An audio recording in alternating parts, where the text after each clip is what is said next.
sisi Sunday school ngelihle igama lenkosi uYesu amen. Hallelujah. Ndisindisiwe ngumama uSem owamamkelayo uYesu ngemini. Amen. Amen. Ndiyabulela ke uYesu owandithandayo. Ngabe ndihleli ihlala naye. Amen. Uyangimanyisa ke uYesu ngoba ulithemba lami. Amen. Sengindodwa andingabuthi ngoba ukhona yena. Amen. Hleli naye ke nakwela khaya kuhle ngenxa kaYesu. Amen. Nyanisile umamati wami uba nanini ufuna ukuphakama noba usezinzulwini zobusuku uyigqibhe imihla. Amen. Ngokuba uhleli nesithando sakhe. Amen. Uqoqe inkinga. Amen. Ndiyabulela kuYesu kuhle. Ndiyabulela lekomiti eyabona kufanelekile okanye ke ndithi uThixo ubone kufanelekile ukuthi ndime apha. Amen. Akhange kube lula ke futhi ke akhange kube. Amen. Kodwa siyabulela. Cela ke basabelane singakhange kube ndiyalibazisa. Phaya kula ncwadi ye-Exodus chapter 2.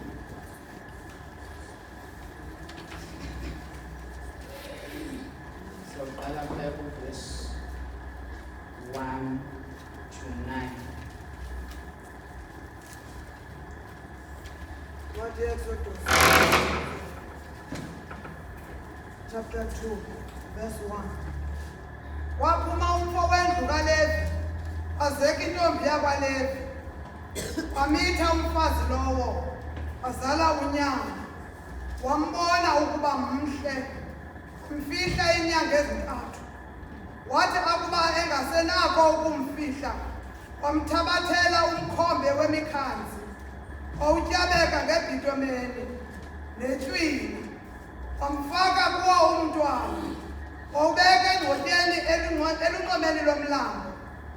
Udade wabo wema mgama ukuze yazi into eyakwenzeka kuye. Yehla ke intombi kaFaro isiya kuqupha emlanjeni.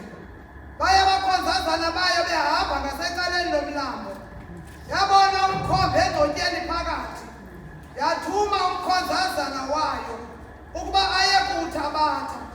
Yawunqika yambona umntwana. Nanso inkwenkwana ilila. Yaba nofefe ngayo yathi, umntwana wamaHebhere lo. Wathi udade wabo kwintombi kaFaro, ndiye kukubizelana umfazi wamaHebhere onokumanyisa, akwanyisele umntwana. Yathi intombi kaFaro kuye, yiya. Yaya ke intombi leyo yabiza unina womntwana. Yathi intombi kaFaro kuye, thabatha lo mntwana umanyise, ndokunika umvuzo wakho mna. Umfazi lowo wamthabatha umntwana wamanyisa. Bawethu ingcwele siyabulela Nkosi. Thixo wamandla sikhambile oxolo yakho. Oh, thank you, Thixo Jesus. wamandla onke ungutata wethu. Bawethu namandla osisesitheni madalala. Bawethu ingcwele sidinga ukudliswa nguweThixo wethu. Bawethu ingcwele usixelele Nkosi izinto ezinqabileyo ezawuyakha Nkosi impilo yethu. Siselwambeni Thixo wethu namandla. Sezulwini babakho siyakhona. Thixo wethu ingcwele sidinga amandla. Sidinga Nkosi sithi refresh imihla yonke. Bawethu udlekayo ukuze sihambe ngokunempumelelo lendlela. Enkosi kakhulu Thixo wethu. Zwilapho Nkosi sinikela kuwe egameni likaYesu waseNazaretha. Amen. Ndiyabulisa kwakhona ngelihle igama lenkosi enguYesu. Amen. Ndiyabulisa kubangcwele ngegama likaYesu. Amen. Apha ke siva ngokuzalwa kukaMoses. Xa sisithi apha ngemva indlela azelwe ngayo uMoses, siva kuthiwa ngelo xesha yayilixesha elalinzima kakhulu eYiphutha. Amasirayeli ayekuxinzelelo, kufunwa ukuba angandi. Amen. Kuthiwa ke kwakusenziwa ngazo zonke inzame zokuba mawangandi enyanisweni. Kuphathwa kuthiwe amakhwenkwe mawahambe ayolahlwa eNile River, ubone uba nelo kuthiwe mabasetyenziswe nzima kalukhulu nelo icebo lingalungi, ngoba icebo likaThixo akukho mntu unokumelana nalo. Kwenziwa ilinge lokugqibela lokuthi makuye kwi-midwives, amakhwenkwe amaHebhere bawabulala. Amen. Kodwa ndithanda icebo likaThixo ngoba uThixo uyayenza into yakhe, akathindelwa nto. Amen. uThixo ngale mini kuzawuzalwa uMoses watshintsha nje kwa ishift ezi zababelekisikazi, wabeka aba oShifra aba noPhuwa. Amen. Bona baza kuwenza ngokugqibeleleyo umsebenzi. Amen. Bona baza kuma endaweni kaJehova. Amen. Yaba kulo shift wavela uMoses. Amen. Nyanisweni abambulala. Yamcaphukisa ke le nto uFaro yokuba lamakhwenkwe kutheni niwayekile. Kodwa omama abamamela umoya oyingcwele abangxama ukuthetha. Amen. Ngoba enyanisweni kuthiwa masingangxama ukuthetha.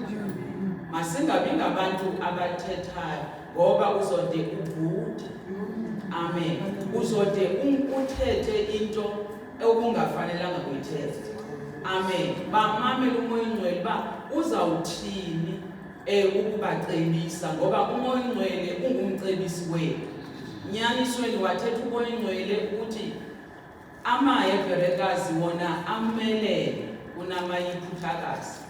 So abeleka bathi befika apha endaweni yokubeleka babe sebezibelekela. Yaba licebo likaThixo Amen. Enyanisweni ke kuyazalwa apha. Uyazalwa, kuyashunyayelwa. Amen. Ophuwa babeme endaweni yabashumayeli.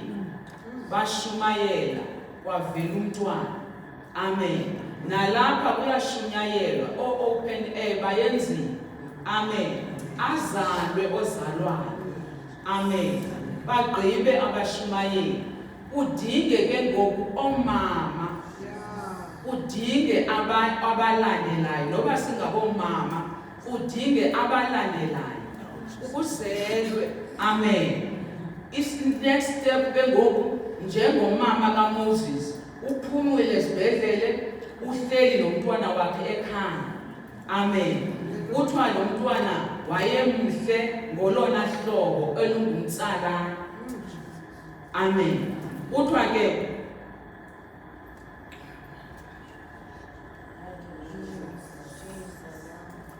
ke lo mntwana wamfaka phansi kwebhedi emzimbelisa. Nelo licebo likaJehova ngoba uThixo wayeneplan ngoMoses. Amen. Nathi naba bazalwayo nguThixo, uThixo uneplan ngabo. Amen. Kuthiwa ke wamncancisa, emane emncancisa, emthatha phinda amfake. After 3 months engasenako ukuhlala phansi kwebhedi, kuthiwa uThixo waphinda umoya oyingcwele wamcebisa, ambombeka phaa emlanjeni, yenza ibhaskithi. Amen. Le bhaskithi lena kuthiwa uNoncoko wayityibela. Amen. Wayityibela ngetha. Akuthiwa wayiqaba kodwa wayityibela ukuze ungangeni bubi kule ozotshabalalisa uMoses. Amen. Izinto zikaThixo zifihlakele. uThixo uyazinqabisa. Nokusathana sezifuna uyazinqabisa, uyazitshibela ngetha engumoya oyingcwele. Amen. Uthiwa wahlala ke nditheke njengoba bezelwe phaya kukhona abomama noba ngosisi noba ngobhuti abalinde ngamabhayi, balinde olusana ngamabhayi, amabhayi aluthando. Amen. Aba bafikayo, aba Moses bafikayo. Amen. Siyabamkela ngothando, sisibabonise babethekile. Amen. Kuthiwa ke ngoku kulonto uhleli omnye pha odade wabo uMiriam. Uhleli yena ujongile. Sithi ke sijongile. Njengoba abanye bebamkela ngothando nje, abanye kanti bajonge izidingo saba bantu bafikayo. Kaloku aba bantu basuka kwenye kingdom, from the kingdom of darkness to the kingdom of light. Ngoku funeka begadiwe ukuze bangaphindeli sibe sibanike uYesu kuphela kanti umuntu ulambile, ngoba indlala yakhe izawumcingisa uba kodwa bendisitya aphinde. So uThixo ufuna abantu abazoba neliso ngabantwana babo. Sonke funeka sirhuqele, akufunekanga kusale noba bemunye. Amen. Funeka kungasali noba bemunye. Bajongile abanye, ujongile uMiriam kuba lo mntwana uzawuthini ngaye, uyakhula kakuhle. Amen. Umjongi nangeli xesha kwehla intombi kaFaro, ujongile uba uzawuthini. Amen. Umama wakhe wahlukene nomntwana wakhe. Amen. Kodwa ukhona umgadileyo. Jesus uyabona oEve nabo besiya kuye, ixhala mhlawumbi labakhona nabo besiya kuye, uyamamela ngoba ujongile uba uzawuqhubeka ntoni ngalo mntwana. Umamela babesithi ngumntana wamaHebhere lo, uyakhala. Amen. Njengoba ekhala njena ukhalela isizwe, ukhalela isizwe sikaThixo. Yena akaqondi kodwa uyakhala. Amen. Ukhalela isizwe sikaThixo esifuna ukuhlangula, akazi kodwa yena. Amen. Uthi amamele athi awufuni na umuntu oza kuthi akuncede ngalo mntwana akugcinele kulamaHebherekazi. Amen. Ngomama abo abajonge imiphefumulo kaThixo. Amen. Ngomama noba ngubhuti uyajonga phayipha uphila njani umntana kaThixo. Atsho makukhwexwaneni bethunana siyezulwini apho, awuzuyilingena wedwa elizwe. Amen. Usezawubekwa imisebenzi, isezawuthithwaxa imisebenzi, kuthiwa imisebenzi izawugqitha emlilweni. Kuthiwa uyibona imisebenzi yakho ityiwa ngumlilo. Amen. Iphele ngoba siye sakha ngendiza, intsindiso yethu iye yayeyethu neefemeli zethu. Amen. Ayabajonga uThixo, bekumele uba aba bantu bajongwe nguye. Amen. Kodwa wathemba thina. Amen. Wathemba thina ukuthi sibajonge. Asingeze sisafarishe xa sijonga abantwana bakaThixo. Yiyona nto futhi ikuvuyisayo loo nto. Akho nto amazwi endiwathandayo phaya ku-Ephesians. Ephesians 1, from verse 17 to 20. Verse 17. Ukuba uThixo wenkosi yethu uYesu Kristu uyise wozuko aninike umoya wobulumko wokunikhilela nimazi kakuhle, nikhanyiselwe amehlo engqondo, ukuze nilazi into eliyiyo ithemba lobizo lwakhe, nento obuyiyo ubutyebi bobuqaqawuli belifa lakhe phakathi kwabo abangcwele, nento obuyiyo ubukhulu obungxamisileyo bamandla akhe abhekisele kuthi thina bakholwayo angokusebenza kokuqinisela kokomelela kwakhe. Amen. Amen. Ngupawulo uthatha neli bandla lase-Efesu. Uthi ndinivile uthando lwenu nokholo lwenu lalo apha. Kodwa ndiphezanga ukunithandazela. Ndiyamcela uThixo ukuba aniphe umoya wobulumko. Yebo. Le ndlela idinga abantu abazoba nobulumko, abaza kuncama izinto zabo, bencamela uJehova. Amen. Uyabona lo mnikelo kuthethwa ngawo. Amen. Ukuba uye uqala endlini kaThixo ukunikela, ibe lapha egazini, naba basesitratweni uzawuyazi ukuthi badinga wena. Amen. Ndithi naba abasesitratweni badinga wena. Amen. Ujongile ke uMiriam uthi ndiza kuorganizela umuntu ozamncancisa. Ifemeli apha zahlukahlukene.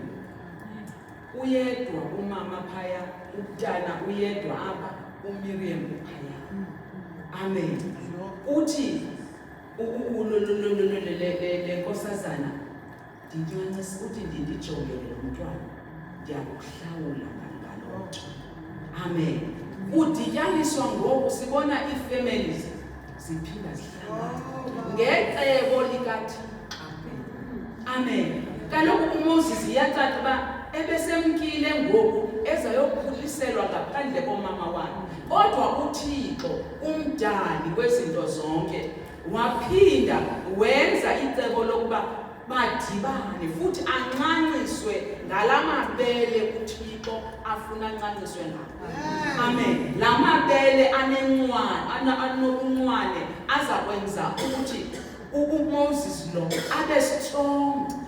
Amen. Ngoba phaya mhlambe bezawuncanciswa idami, ebezawuncanciswa iPelagon, kodwa uThixo wafuna lamabele abhonqileyo. Amen. Sibekelwe umsebenzi wokuthi masincancise.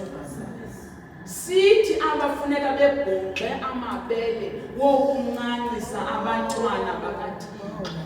Uthi uThixo ngaloo nto ndiza kumhlawula, ndizokunibhatala ngaloo nto.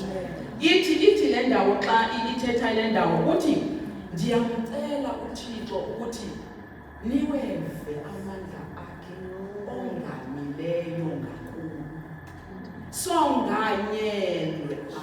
Susibona ngathi uwiki uThixo ongamele unamandla. Amen. Unamandla. You can do anything ngamandla kaThixo. Amen. Ngamandla kaThixo la asihari kakude, asenza saba ngabantwana bakaThixo, asenza sangabantwana bakaThixo abanobulungisa bukaThixo. Amen. Suzidele unobulungisa bukaThixo. Utsho u2 Corinthians 5:21 uthi you are righteous. Amen. So you are not ordinary. Yes. Lo msebenzi wokuncancisa abantwana bakaThixo abangena ngalandlu ngowakho uThixo ukunikile lawo mandla. Amen. Sibona ii-families apha ebezahlukene uThixo ezidibanisa. Nezi zethu ii-families zithe zizawudityaniswa nguThixo. Amen. Ngohlobo lwakhe uThixo uzawuzidibanisa ii-families zethu. Njengoba ingathi asidibani nabantwana bethu, uThixo uzawusidibanisa. Wamdibanisa noMoses nomama wakhe. Amen. Wamdibanisa, uzawusidibanisa nabantwana bethu. sizawuthetha into enye nabantwana Oh, bethu. yeah. Amen. Okuncancisa siqala emakhaya. Yeah. Sibancancisa ukubona uba uba ngafaka ayi akuvumi kodwa ncancisa. Oh. Ncancisa. Oh. Uzokwazi ukuzoncamisa naba balapha enkonjeni. Amen. Ndithe kuyayiwa kokuyiwa khona. Imisebenzi izawubekwa elubayo. Hey. Ungacingi uba le salvation wayifumanayo yeyakho. Yizedisele kwabanye. Nabanye bazoba bahle, bazoba noThixo njengawe. Amen. Ayifuni nepulpiti le nto, ifuna nje incoko. Oh, yebo. Ngakumbi abantu banamhlanje baneengxaki ezininzi. Ukuze uba uYesu lo uncedayo awumfuni. Soze angamfuni umuntu uYesu. Amen. Uthi ogqiba umlandelele ngalo Yesu. Masithetheni ngoYesu. Masincaniseni uThixo uzosibhatala. Inkosi. Hallelujah.